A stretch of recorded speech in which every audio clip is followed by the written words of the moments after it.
जय जय राम श्री राम जय राम श्री राम जय राम जय जय राम श्री राम जय राम जय जय राम श्री राम जय राम जय जय राम ओम श्री राम जय राम जय जय राम ओम श्री राम जय राम जय जय राम ओम श्री राम जय राम जय जय राम ओम श्री राम जय राम जय जय राम ओम श्री राम जय राम जय जय राम ओम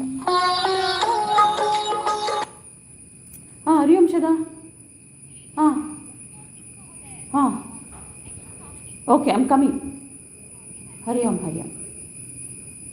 श्री राम जय जय राम ओम श्री राम जय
जय जय राम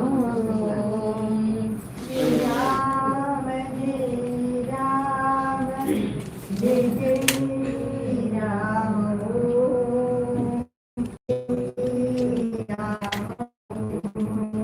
श्री राम श्री राम जय राम जय जय राम श्री राम जय राम जय Ram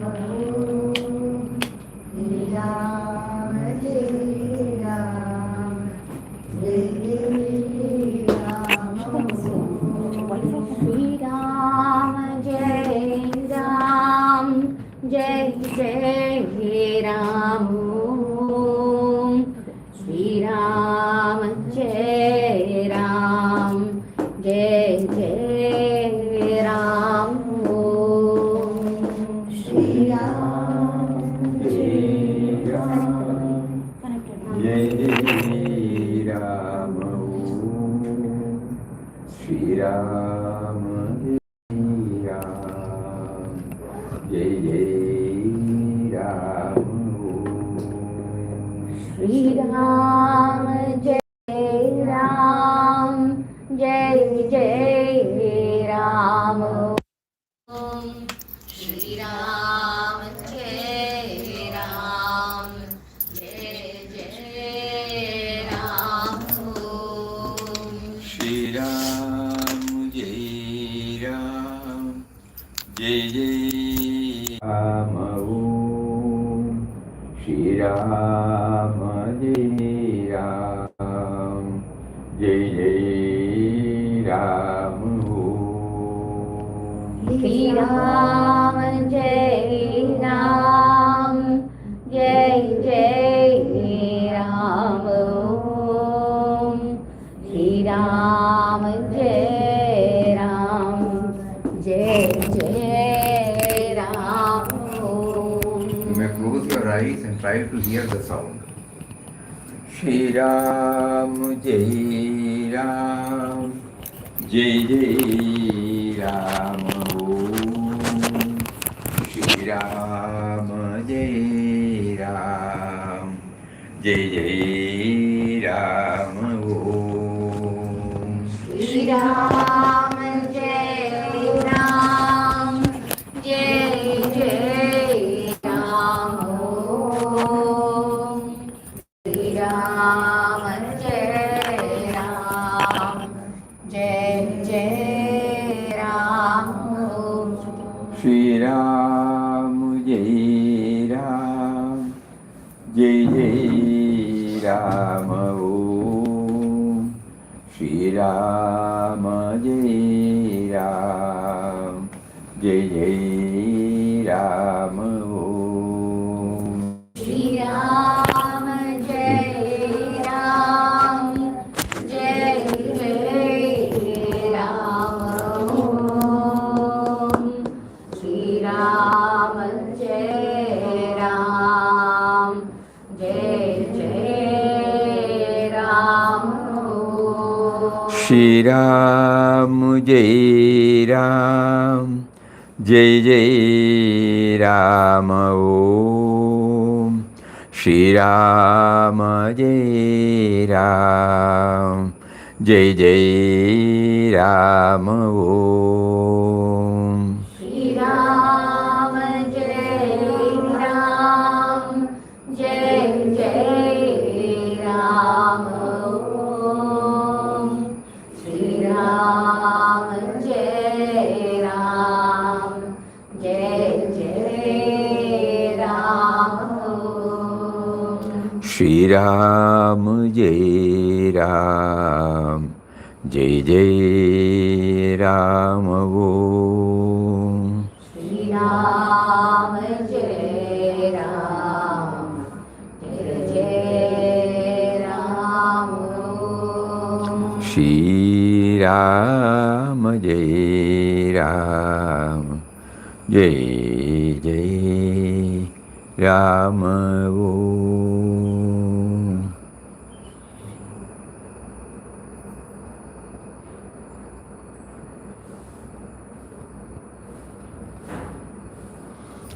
Shri Ram, Jai Ram, Jai Jai Ram.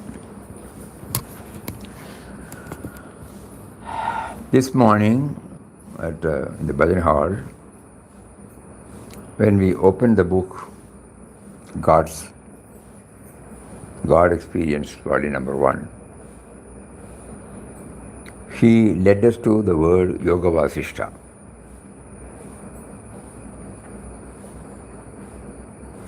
Immediately we remembered that Papa, in his first book, in the first chapter, in the first para, he introduces to us the great Almighty Lord of the universe as the great void. Most of us are, and then we thought we would just go through what Rama told Vasishta.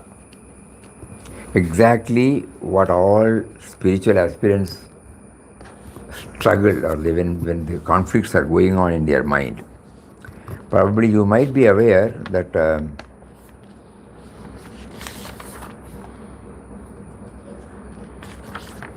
after he came back, when he was a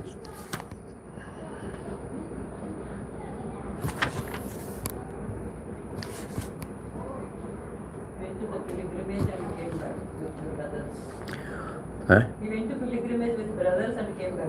Rama toured the whole country from the Himalayas downwards, along with his brothers. He then returned to the capital to the delight of the people of the country. Upon entering the palace, Rama devoutly bowed to his father, the sage Vasishta, and other elders and holy men.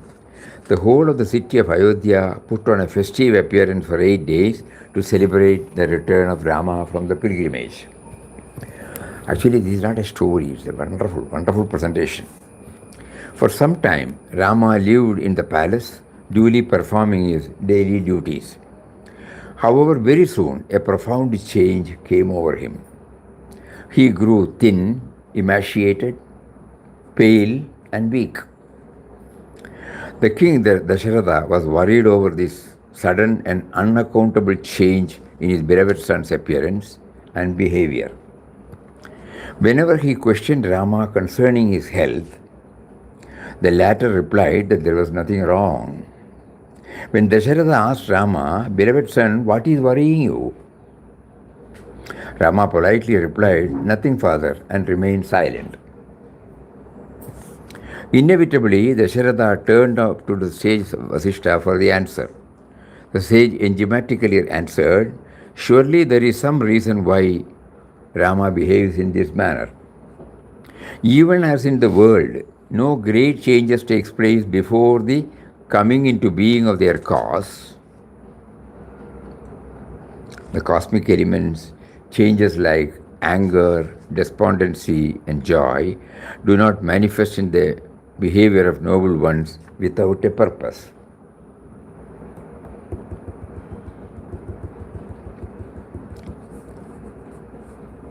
Even in the world, no great changes take place before the coming into being of their cause. That is the cosmic elements, changes like anger, despondency, and joy. They do not manifest in the behavior of noble ones without proper cause." So, Indran, Vasishta told him there must be a reason. Dasharatha did not wish to probe further. Soon after this, there arrived in the palace the sage Vishwamitra of world renown. When the king was informed of the holy visit, he rushed forward to greet him. Dasharatha said, "Welcome, welcome, O holy sage. Your arrival at my humble abode makes me happy.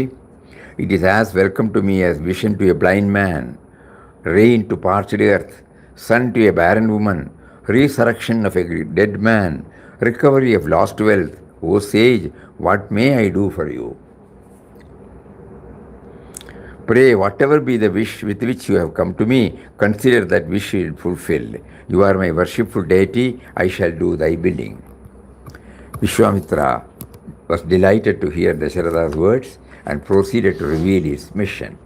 He said to the king, O king, I need your assistance in fulfillment of a religious rite undertaken by me. Whenever I undertake a religious rite, the demons who are the followers of Kara and Dushana invade the holy place discreeted. Under the vows of a religious rite, I am unable to crush them. You can help me. Your son Rama can easily deal with these demons. And in return for the help, I shall confer manifold blessings upon him, which will bring you unexcelled glory. Do not let your attachment to your son overpower your devotion to duty. In this world, the noble ones do not consider any gift beyond their means. The moment you say yes, that very moment I consider that the demons are dead. For I know who Rama is. Even so does the sage Vasishta and the other holy ones in this court. Let there be no procrastination, O king. Send Rama with me without delay. Hearing this highly unwelcome request, the king remained stunned and silent for a while and then replied, O sage, Rama is not even 16 years old and is therefore not qualified to wage a war. He has not even seen a combat except what goes on in the inner apartment and palace. Command me to accompany you. Command my vast army to accompany you to exterminate the demons, but I cannot part with Rama. Is it not natural for me, for all living beings to love their young? Do not even wise men engage themselves in extraordinary activities for the love of their children, and do not people abandon their happiness, their concerts, their wealth rather than their children? No, I cannot part with Rama. I have heard of the mighty demon Ravana. Is he the one that causes disturbance to your religious rite? In that case, nothing can be done to help you, for I know that even the gods are powerless against him. Time and again, such powerful beings are born on this earth, and in time they leave the stage of the world. Vishwamitra was angry. Seeing the sage Vasishta intervene and persuaded the king not to go back on his promise, but to send Rama with Vishwamitra. O king, it is unworthy of you to go back on your promise. A king should be an exemplar of righteous conduct. Rama is safe in the care of Vishwamitra, who is extremely powerful and who has numerous invincible missiles.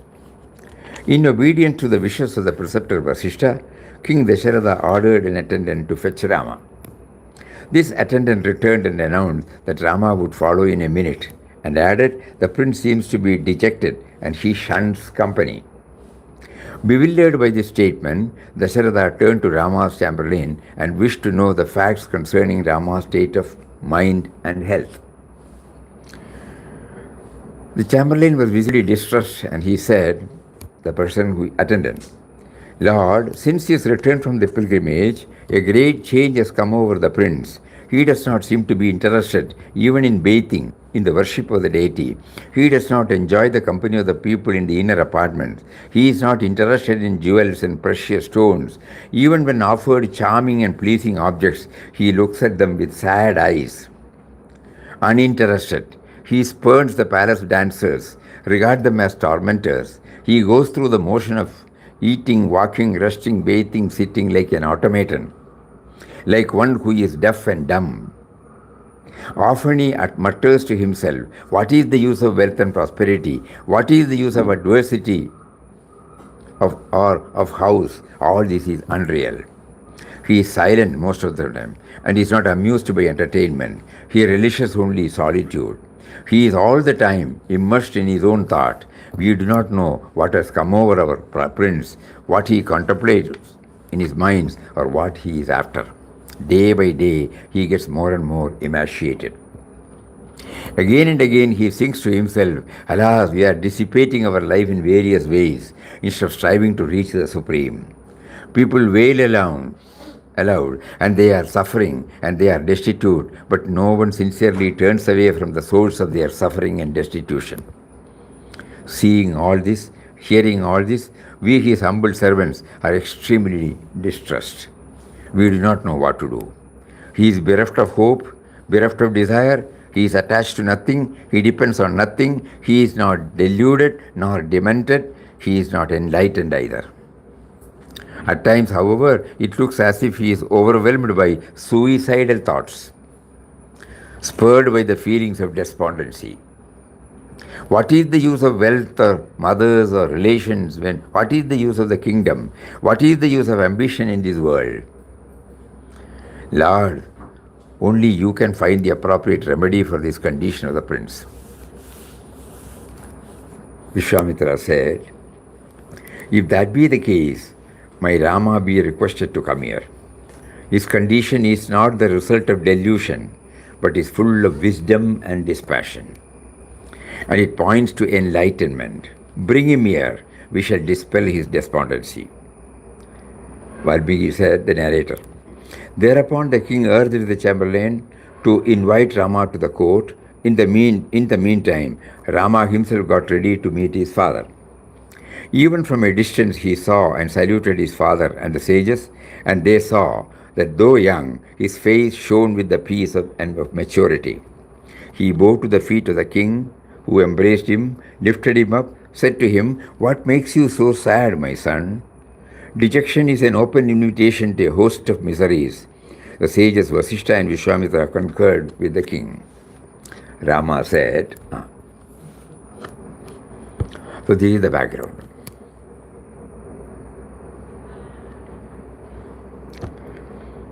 When Papa used to say, go in solitude, then he also had the vision of the whole place. He went for the yatra. When you and I go for the yatra, what happens? We are charmed, enamored by so many things. But suppose with an inquiring mind, when we try to see that all that charms everybody does not charm us at all.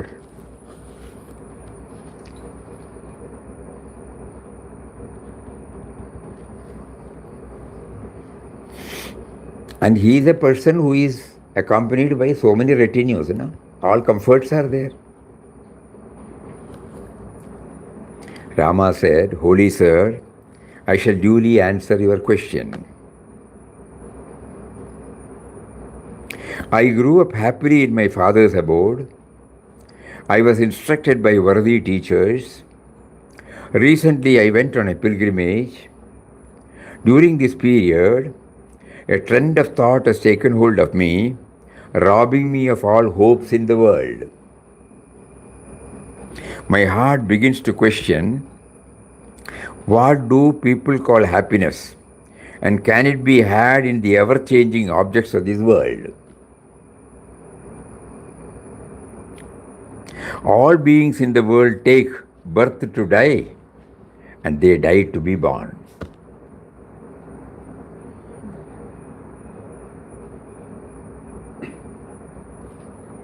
I do not perceive any meaning in all these transient phenomena, which are the roots of suffering and sin. Unrelated beings come together, and the mind conjures up a relationship between them. Everything in the world is dependent upon the mind, upon one's mental attitude. On examination, the mind itself appears to be unreal, but we are bewitched by it. We seem to be running after a mirage in the desert to slake our thirst. So surely we are not bond slaves sold to a master. Yet we live a life of slavery.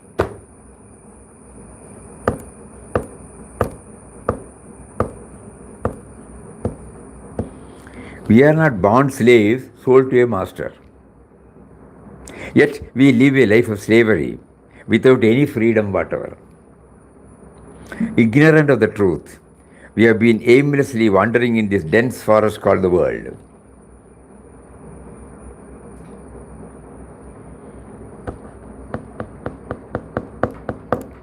What is this world? What comes into being? What comes into being grows and dies? What comes into being grows and dies? How does this suffering come to an end? My heart bleeds with sorrow. though I do not shed tears in deference to the feelings of my friends.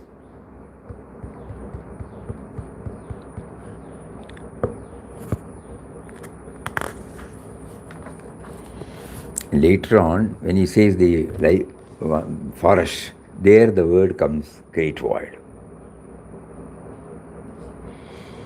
A lot of research is necessary. Wandering in this dense forest called the world.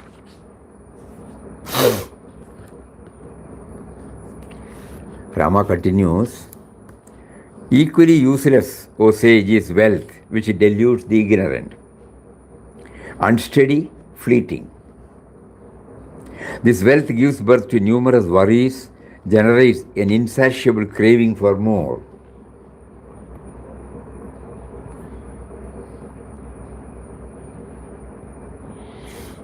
In 1920, when the turn came to Papa, everybody thought, only chanting. No. Vairagya was welling up in his heart.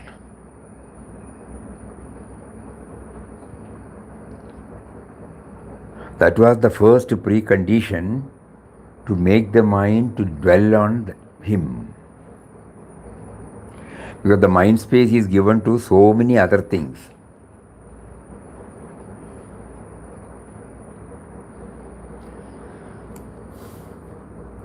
Outwardly, there were some signs of his withdrawal, but inwardly, it was more radical.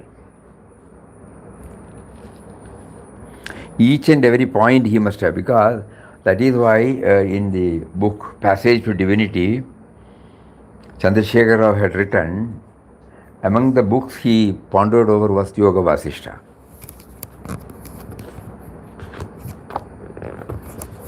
And that is why later he declared, you might not be remembering, Bhakti is the root, Vairagya is the trunk, Jnana is the flower, Parabhakti is the fruit.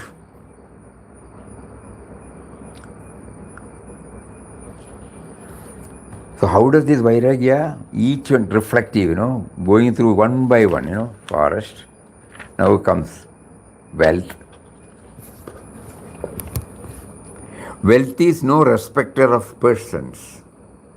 Today it will come to me, tomorrow it will go to somebody. Good. Both the good and the wicked can become wealthy. However, people are good, compassionate and friendly only till their hearts are hardened by the passionate pursuit of wealth. Wealth taints the heart. Even of the wise scholar, a hero or a man of gratitude, and a dexterous and soft-spoken person, wealth and happiness do not dwell together. Rare is that wealthy man who does not have rivals and enemies who scandalize them. To the lotus of right action, wealth is the night. To the white lotus of sorrow, it is the moonlit. To the lamp of clear insight, it is the wind. To the wave of enmity, it is the flood. To the cloud of confusion, it is the unfavorable wind. What? Wealth. To the lotus of right action, wealth is the night. To the white lotus of sorrow, wealth is the moonlight. To the lamp of clear insight, it is the wind. To the wave of enmity, it is the flood. To the cloud of confusion, it is the favorable wind. To the poison of despondency, it is the aggravating agent. It is like the serpent of evil thoughts, and it adds fear to one's distress. It is destructive snowfall to the creeper of dispassion. It is the nightfall to the owl of evil desires. It is the eclipse of the moon of wisdom. In its presence, a person's good nature shrivels. Indeed, wealth seeks him who has already been chosen by death. Baba. Even so is this lifespan, O sage. Its duration is like that of a water droplet on a leaf. The lifespan is fruitful only to those who have self-knowledge. We may encompass the world, we may break up space, we may string waves into a garland, we cannot pin our faith on the lifespan. Man vainly seeks to extend his lifespan, and thereby he earns more sorrow and extends the period of suffering. Only he lives who strives to gain self-knowledge, which alone is worth gaining in this world, thereby putting an end to the future births. Others exist are like donkeys. To the unwise, knowledge of scriptures is a burden. To one who is full of desires, even wisdom is a burden. To one who is restless, his own mind is a burden. To one who has no self-knowledge, the body itself is a burden. The rat of time gnaws at the lifespan without respite. Time. The termite of disease eats the very vitals of the living being. Just as a cat, intent on catching a rat, looks at it with great alertness and readiness, death is ever keeping a watch over this lifespan. Rama continued, I am bewildered and scared when I contemplate the coming into being of the dreadful enemy of wisdom known as egotism.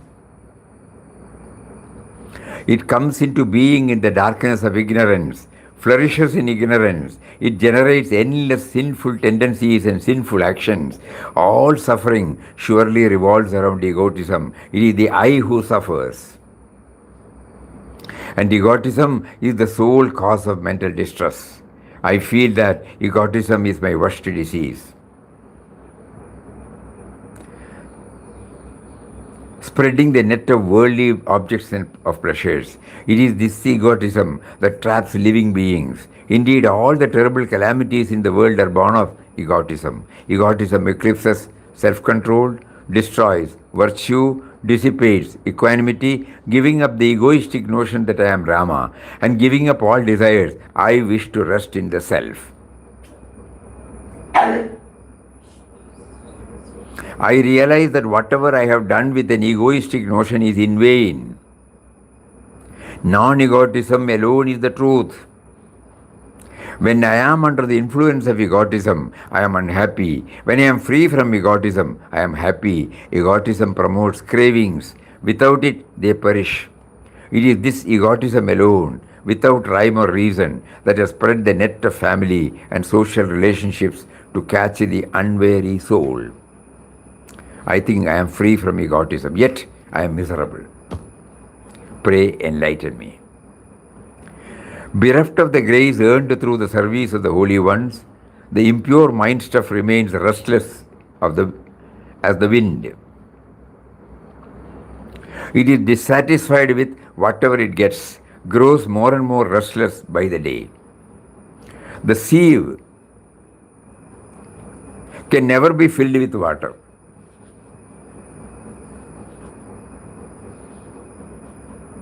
Nor can the mind ever reach the state of fulfillment, however much of worldly objects one requires. The sieve, beautiful. The sieve can never be filled with water. Sieve is the mind, Whatever we do under the banner of even spiritual studies,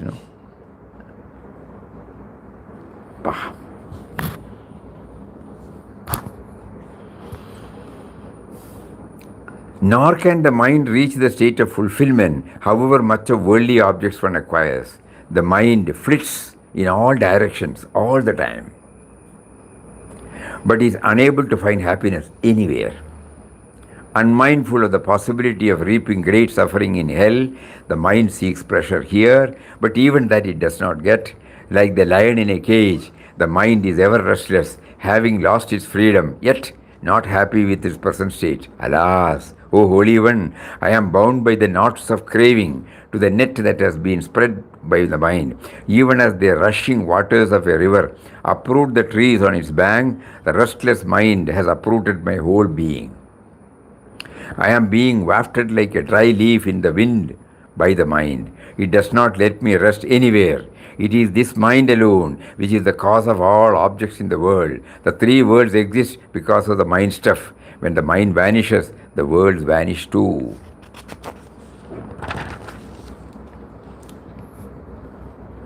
It is really when the mind stuff is enveloped by craving that innumerable errors arise in the darkness of ignorance as caused.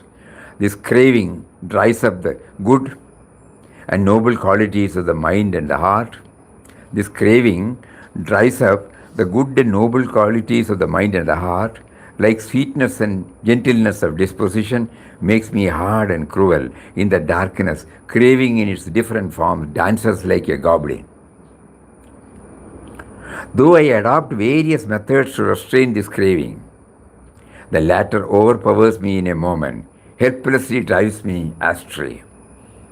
Even as a gale carries a straw away, whatever hope I entertain to developing dispassion and such other qualities, craving cuts that hope away, even as a rat snaps the thread.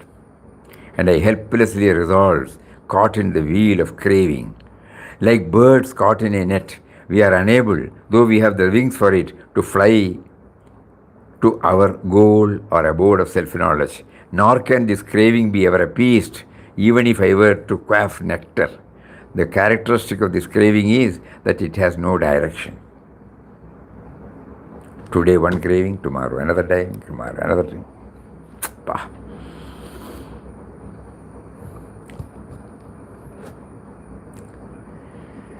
It drives me from one direction now. In the very next moment it takes me away another direction. Like a mad horse, it spreads in front of us a very wide net of son, friend, wife, and other relations. Though I am a hero, this craving makes me a frightened coward. Though I have eyes to see, it makes me blind.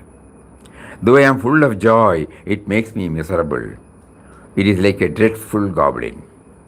It is this dreadful goblin craving that is responsible for bondage and misfortune. It breaks the heart of man and creates delusion in him. Caught by this goblin, man is unable to enjoy even the pleasures that are within his reach. Though it appears as if the craving is for happiness, this craving leads neither to happiness nor to the fruitfulness in this life. On the contrary, it involves vain effort, leads to every kind of inauspiciousness. Even when it occupies the stage called life, on which several happy and unhappy situations play, this craving, like an aged actress, is incapable of performing anything good and noble, and suffers defeat and discomfiture at every turn. Yet, it does not give up dancing on the stage. Craving now ascends to the skies, now dives into the depths of the netherworld. It is ever restless, for it is based on the emptiness of the mind. It is the mind, the light of wisdom momentarily shines, but there is delusion the next moment. It is a wonder that sages are able to cut this with the sword of self-knowledge. Rama continued, this pitiable body composed of veins, arteries, nerves is also a source of pain. Inert, it appears to be intelligent. One does not know if it is sentient or insentient, and it engenders only delusion. Delighted with a little gratification, distressed by the least adversity, this body is indeed highly despicable. I can only compare a tree to the body, with branches for arms, trunk for the torso, holes for eyes, fruits for head, leaves for numerous illness, and it is resting place for living being. Who can say that it is one's own hope or despair in relation to this futile?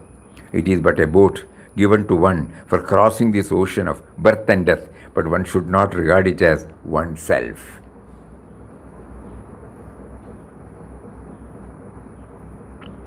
This tree, which is the body, is born in the forest known as samsara, repetitive existence.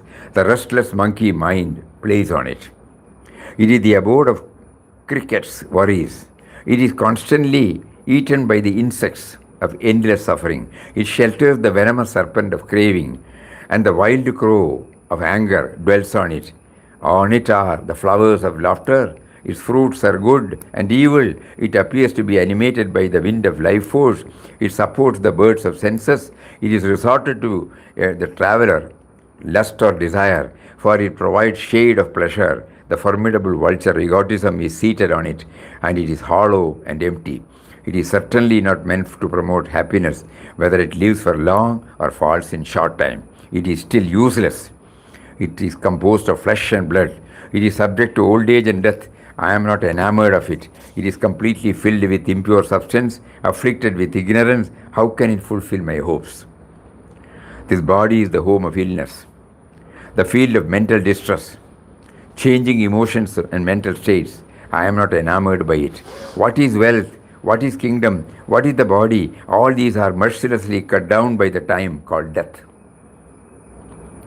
At death, this ungrateful body abandons the soul that dwelt in it and protected it. What hope shall I repose in it? Shamelessly it indulges again and again in same actions. Its only certain purpose seems to be to burn in the end. Unmindful of old age and death that are common to the rich and the poor, it seeks wealth and power. Shame upon those who are bound to this body, deluded by the wine of ignorance. Shame on those who are bound to this world. He continues. Even childhood, the part of life which people ignorantly regard as enjoyable and happy, is full of sorrow. Helplessness, mishaps, cravings, inability to express oneself, utter foolishness, playfulness, instability, weakness, all these characterize childhood. The child is easily offended, easily roused to anger, easily burst into tears. In fact, one may say boldly that the child's anguish is more terrible than that of a dying person, an aged man, or a sick man, or any adult. For in childhood, one's state is comparable truly to that of an animal living at the mercy of others. The child is exposed to the countless happenings around it. They puzzle the child, confuse the child, arouse in it various fantasies and fears. The child is impressionable and is easily influenced by the wicked. In consequence, the child is subjected to control and punishment by its parents. Childhood seems to be a period of subjection and nothing else. Though the child may appear to be innocent, the truth is that all sorts of defects, sinful tendencies, neurotic behavior lie hidden and dormant in it, even as an owl lies hidden in a dark hole during the daytime. O sage, I pity those people who foolishly imagine that childhood is a happy period. What can be worse suffering than a restless mind? And the child's mind is extremely restless. Unless the child gets something new every day, it is unhappy. Crying and weeping them to be child's foremost activity. When the child does not get what it wants, it looks as if its heart is broken. When the child goes to school, it receives punishment in the hands of its teachers, and all this adds to its unhappiness. When the child cries, its parents, in order to pacify it, promise to give it the world as such. And from then on, the child begins to value the world, to desire the worldly objects. What a close observation, no?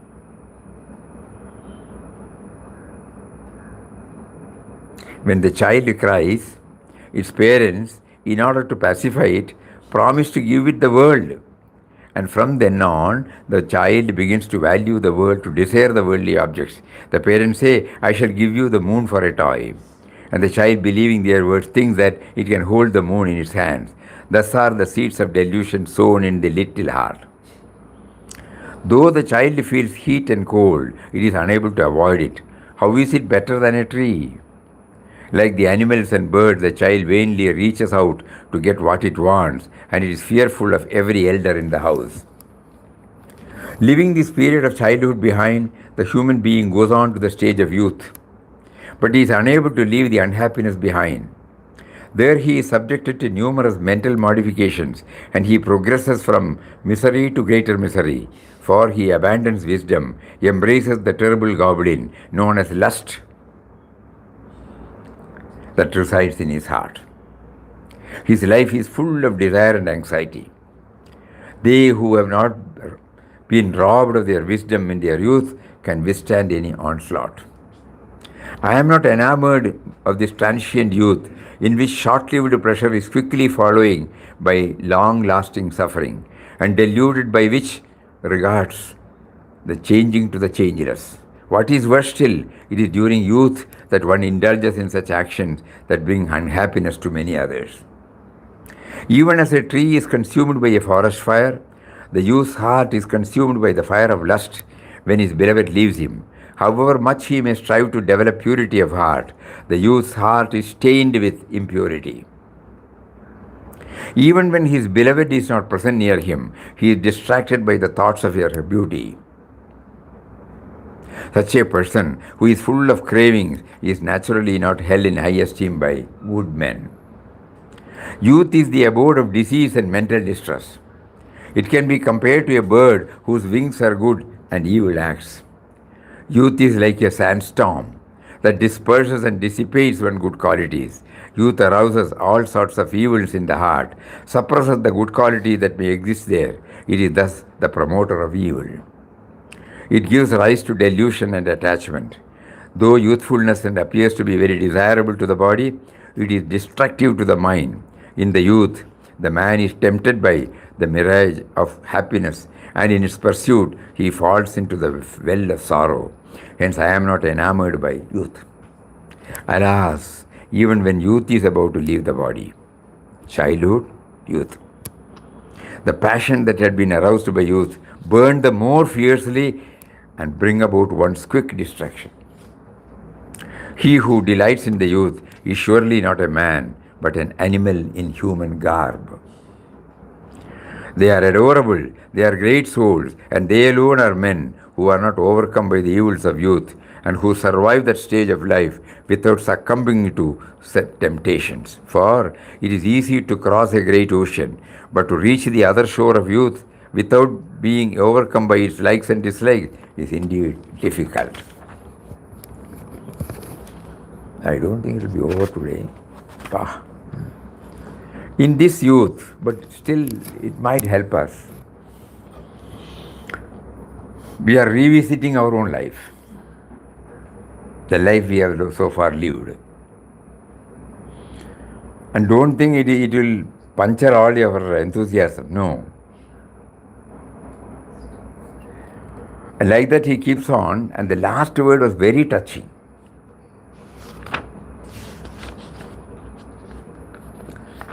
Just we will keep it. Obviously, this world is full of pain and death. Now, does it become a source of joy without befuddling one's heart?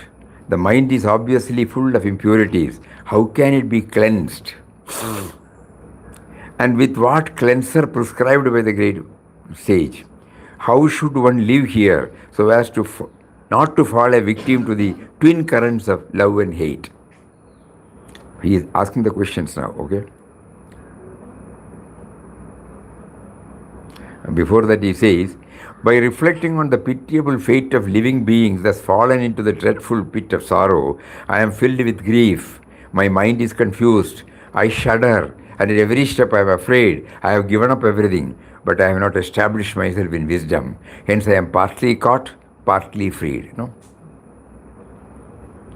I am like a tree that has been cut, but not severed from its root.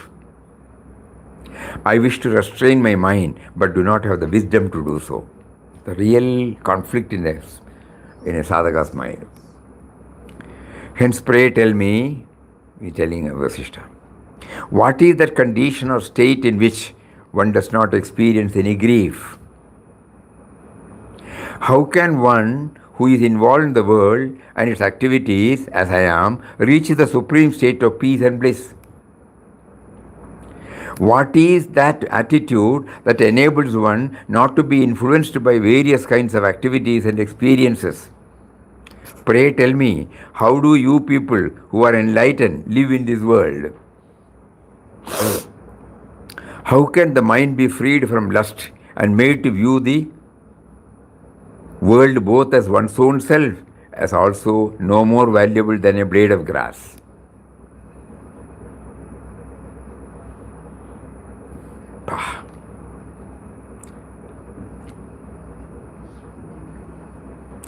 How can the mind be freed from lust and made to view the world both as the one's own self and also as no more valuable than a blade of grass? The biography of which great one shall we study in order to learn the path of wisdom? How should one live in this world? Holy Sir, instruct me in that wisdom which will enable my otherwise restless mind to be steady like a mountain. You are an enlightened being. Instruct me so that I may never again be sunk in grief. Obviously, this world is full of pain and death. How does it become a source of joy without befuddling one's heart? The mind is obviously full of impurities. How can it be cleansed? And with what cleanser prescribed by the great sage? How should one live here so as not to fall a victim to the two currents of love and hate? Obviously, there is a secret that enables one to remain unaffected by the grief and suffering in this world, even as mercury is not affected when it is thrown into the fire. What is that secret? What is the secret that counteracts the habit of the mind that is spread out in the form of this universe? And final closing, this sort of conviction, how it can come? Only by grace. Who are those heroes who have freed themselves from delusion? And what method did they adopt to free themselves? If you consider that I am neither fit nor capable of understanding this, I shall fast unto death.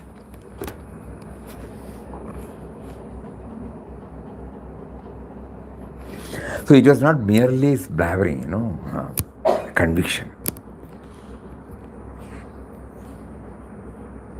If you consider that I am neither fit nor capable of understanding this, I shall fast unto death. Having said so, Rama remained silent. All those who had assembled in the court were highly inspired by the flaming words of Rama's wisdom that is capable of dispelling the delusion of the mind. They felt as if they themselves had been rid of all their doubts and deluded misunderstanding. They drank the nectarian words of Rama with great delight. As they sat in the court, listening to Rama's words, it appeared as though they were no longer living beings, but painted figures. They were so still with rapt attention. Who listened to Rama's discourse? Sages like Vasishtha, Vishwamitra, the ministers, members of the royal family, including King Dasharatha, citizens, holy ones, servants, caged birds, animal pets, horses of the royal stable, and the celestials, including the perfected sages and heavenly musicians. Surely, even the king of heaven and the chiefs of another world listened to Rama. Thrilled to hear Rama's speech, all of them acclaimed, "Bravo, bravo," with one voice, and this joyous sound filled the air. To felicitate Rama, there was a shower of flowers from heaven. Everyone assembled in the court cheered him. Surely no one but Rama, who was full of dispassion, could have uttered the words that he gave expression to, not even the preceptor of the gods. We were indeed extremely fortunate to have been able to listen to him. While we listened to him, it seemed as though we were filled with the feeling that there is no happiness even in heaven. The perfected sages in the assembly said, "Surely the answer that the holy ones are about to give to the weighty and wise questions of Rama are worthy of being heard by all beings in the universe." O sages, come, come, let us all together in the court of King Dasharatha to listen to the answer of the supreme sage Vasishtha. Hearing this, all the sages of the world hastened to the court, where they were duly received, honored, seated. Surely, if in our heart the lofty wisdom of Rama is not reflected, we shall indeed be the losers. Whatever be our abilities and faculties, we shall thereby prove that we have lost our intelligence.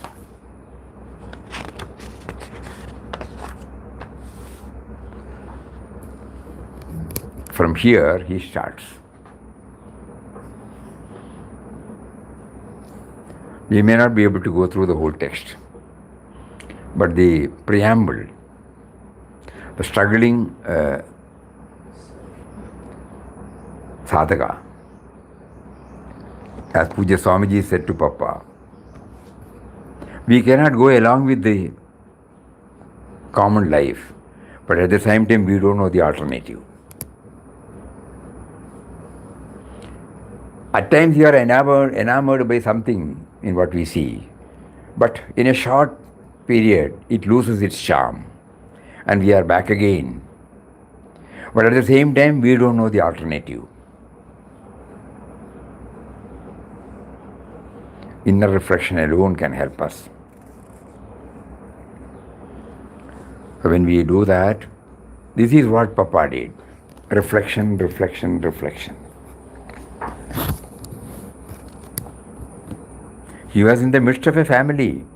He was in the midst of the professional field. He was in the midst of a society.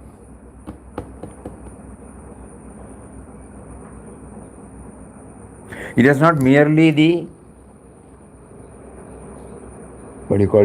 stressful period he was going through. We now realize that there have been mental struggle going on. And God hastened the whole thing by giving him failures after failures after failures.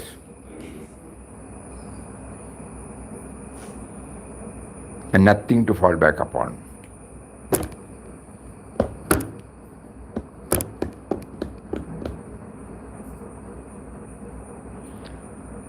We have got 10 minutes, so we will read what Vishwamitra said in the opening. O Rama, you are indeed the foremost among the wise, and there is really nothing further for you to know. In this last one, he said, I will fast unto death, he said, that's the conviction. So, when you see, when Papa was on this, many people tried to discourage him, went to the extent of even declaring that he is mentally not all right. But he was firm. He said, I will chant till the wall starts chanting. Normally, a human being will never say the wall will chant, That much of conviction, Where from he got that, O Rama, you are indeed the foremost among the wise, and there is really nothing further for you to know. However, your knowledge needs confirmation. Even as the self-knowledge of Shuka needed a confirmation from Janaka, before Shuka could find the peace that passeth all understanding. So Rama asked, pray tell me how it was that Shuka did not find peace in spite of his knowledge, and how he found it later. Vishwamitra said, listen, O Rama, I shall duty narrate to you the soul uplifting story of the born sage Sukha, the son of Vedavyasa, who is now seated next to your father. Just like you, Shuka also arrived at the truth concerning existence after deep contemplation of the evanescence of this world. Yet, because it was self-acquired knowledge, very important point. Because it was self-acquired knowledge, he could not positively affirm to himself, this is the truth. He had of course arrived at the state of extreme and supreme dispassion. One day the Shuka approached his father Vedavyasa and asked him, Sir, how did this adversity of world creation come into being? See, this question, it might be there in the minds of ardent sadhakas. See, we have been told we are working out our prarabdha. Okay? Inside we were also told that he is the bijam. So who is responsible for this first prarabdha? If I am working out my prarabdha, birth after birth, it has started from somewhere, And who is responsible? Since I am not responsible for my birth, how can I be responsible for the prarabdha also? That's what he says.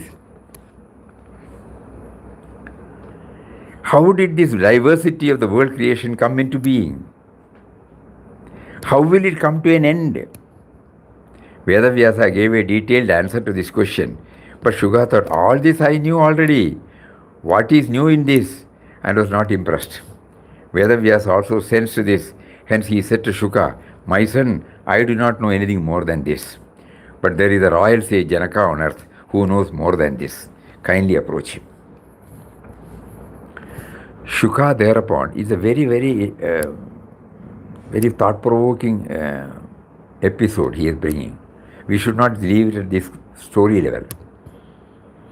Shuka thereupon came to Janaka's palace.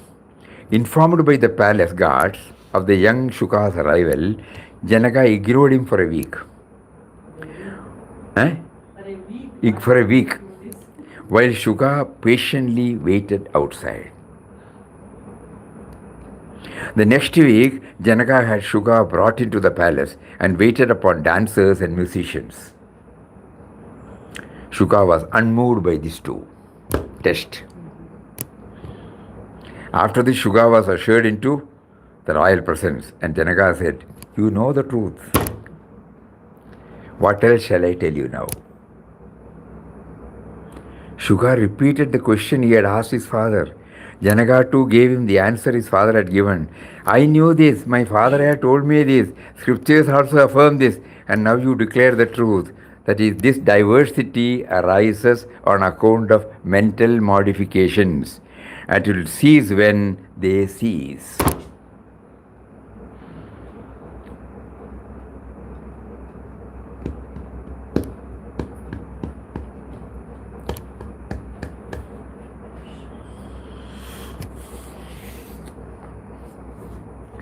This diversity arises on account of mental modifications, and it will cease when they cease.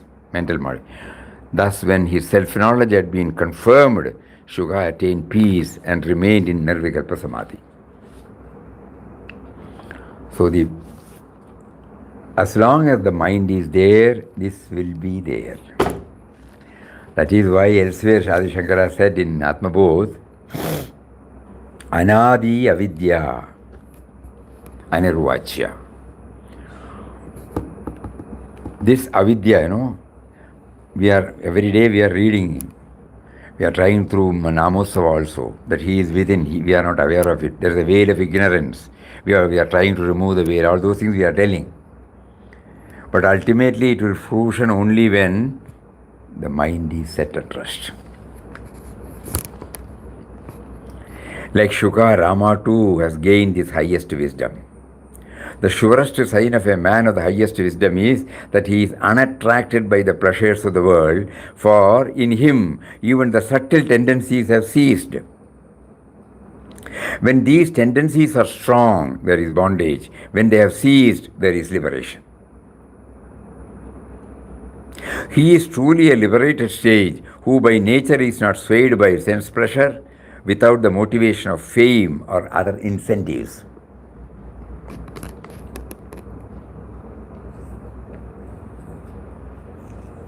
For morning, let's say photos, images, projecting, bondage. When they have ceased, there is liberation. He is truly a liberated sage who, by nature, is not swayed by sense pleasure, without the motivation of fame or other incentives. And I pray that the sage Vasishtha should so instruct Rama that he will confirmed in his wisdom, and we too may be inspired. That instruction will surely become the greatest wisdom, the best of all scriptures, for it is imparted by the enlightened sage to the qualified, dispassionate student.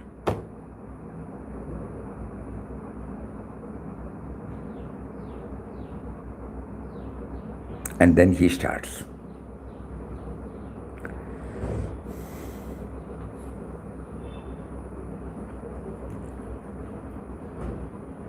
Rama asked, kindly tell me first, why was Vedavyasa considered not liberated, while his son Shuka was considered a liberated sage?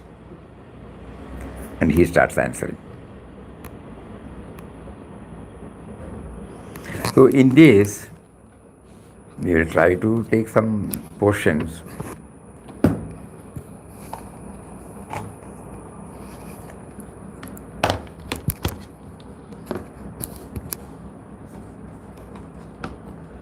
5 minutes, okay. Because we started with that, what do you call, great void,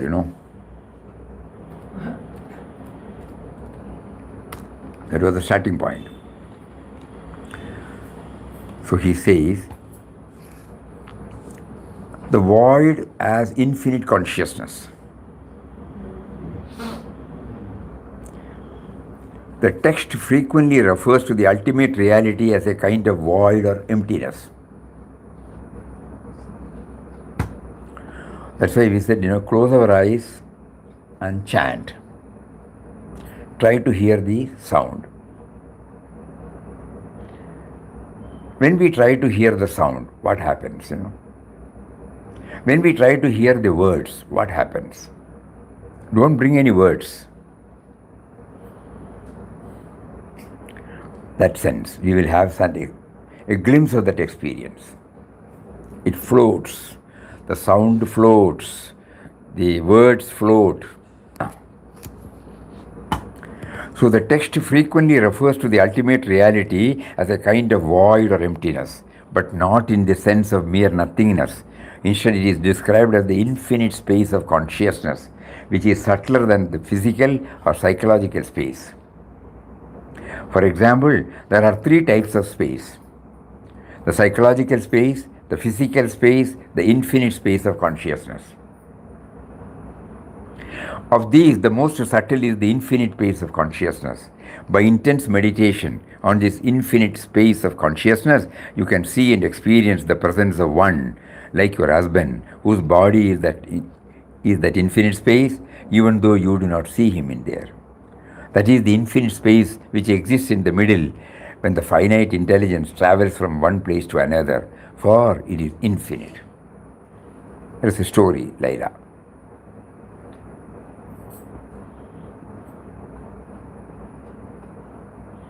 In Papa's language, it is that stillness. Utterance of God's name is to make the mind ultimately still, free from all thoughts. It is in the stillness that you know and realize God. That stillness is the void. Stillness cannot be explained. So through the chanting, we try to feel the experience. It cannot be conveyed.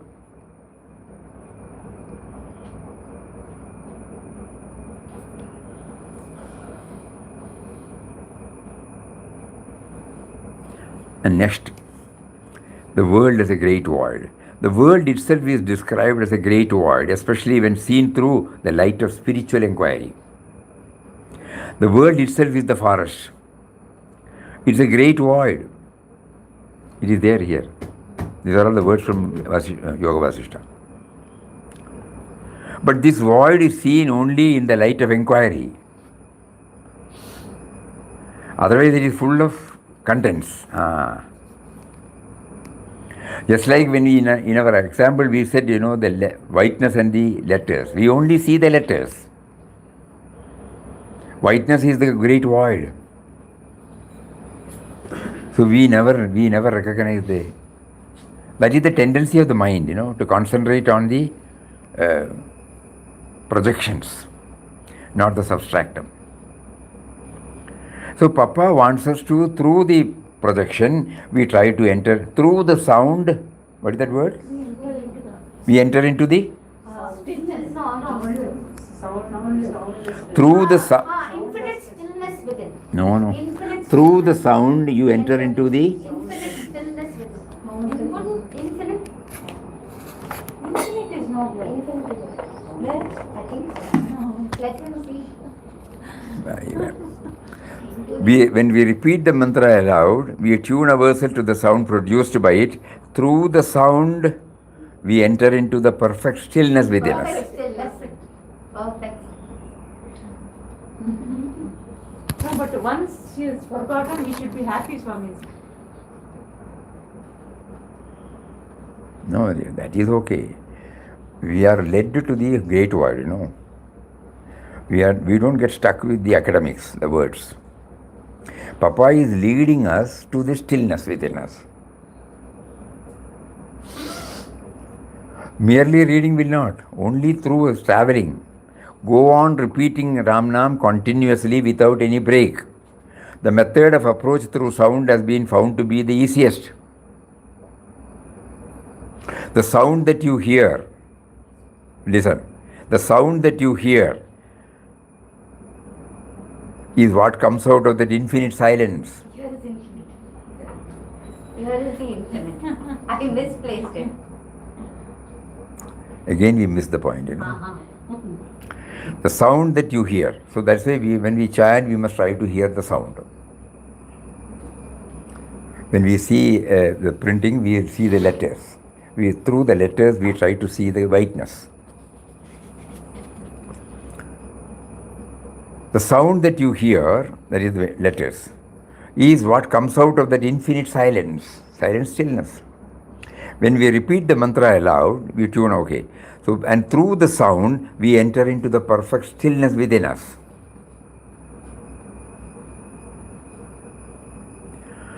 So that is why we are now trying to chant slow chanting, so that all these facilities are available. The mind can dwell on all these. Om Shri Ram Jai Ram Jai Jai Ram. Through the words, we are trying to see the whiteness. Through the sound, we are trying to feel the presence of the stillness or silence behind it. These are all the synonyms of great void.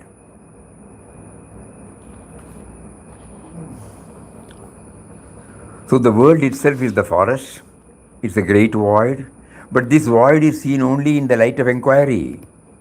This light of inquiry is the I in the parable.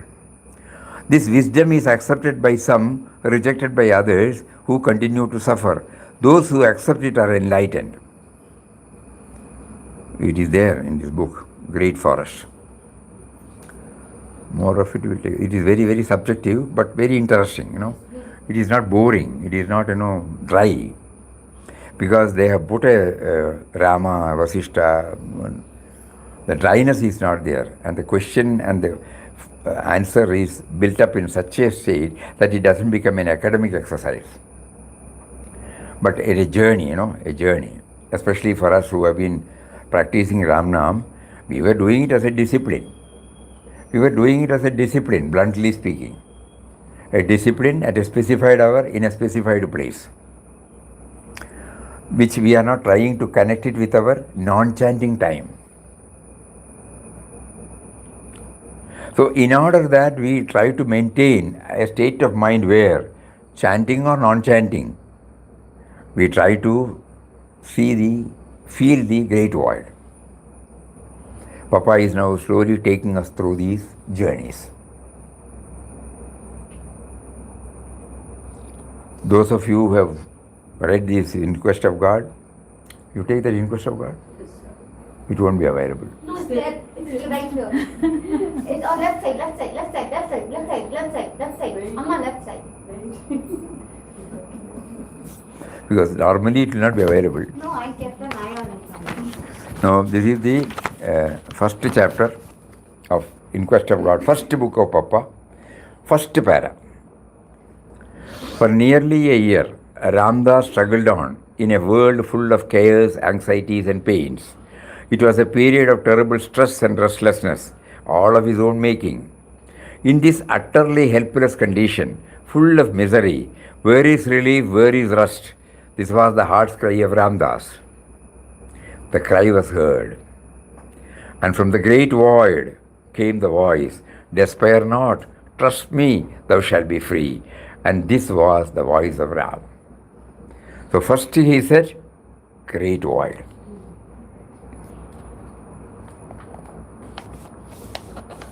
We were all struggling to find a suitable word in different languages. But why did he use the first Why did he introduce God, the all-pervading, indwelling, all-pervading, nameless, formless reality, as great void? That inquiry, that we nowadays we used to feel, because we have not applied sufficiently on this world, we have not been able to take out the fullest benefit from this book. Why did he use the word great void? That must be the question.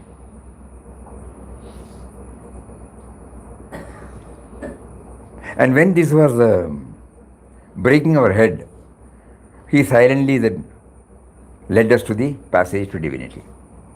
And this passage to divinity, Chandrasekhar Rao said, he was reading Yoga Vasishta, because we have heard Yoga Vasishta is the toughest philosophical book.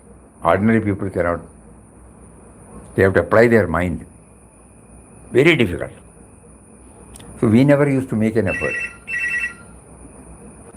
So when having told this, then he led us slowly. Great void. The cry was heard, and from the great void came the voice, despair not, trust me, thou shalt be free. Despair not, trust me, thou shalt be free. This was the voice of Ram. And what is Ram? Before he introduces the first chapter, he defines what is Ram. Ram is the subtle and mysterious power that pervades and sustains the whole universe. So that means in the form of a thought, in the form of a word, in the form of a creation, Ram. Great void is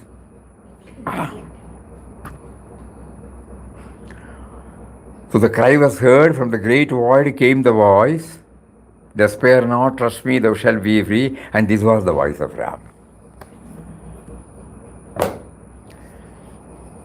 Enough food for thought for all sadhakas. More of it tomorrow. Hari Om. Om Shri Ram, Jai Ram, Jai Jai Ram Om. Shri Ram, Jai Ram, Jai Jai Ram Om. Shri Ram, Jai Ram, Jai Jai Ram.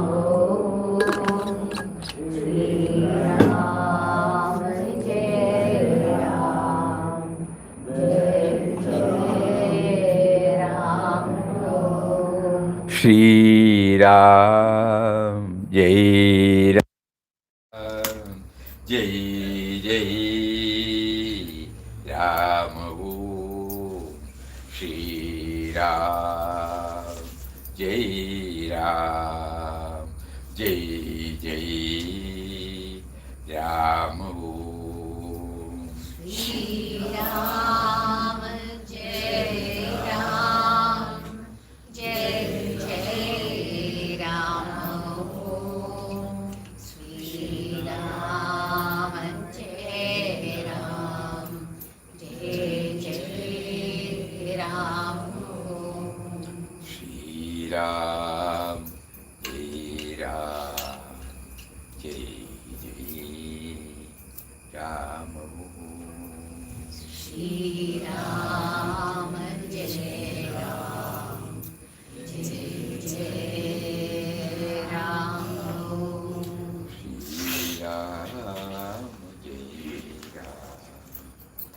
Jai Jai Ram.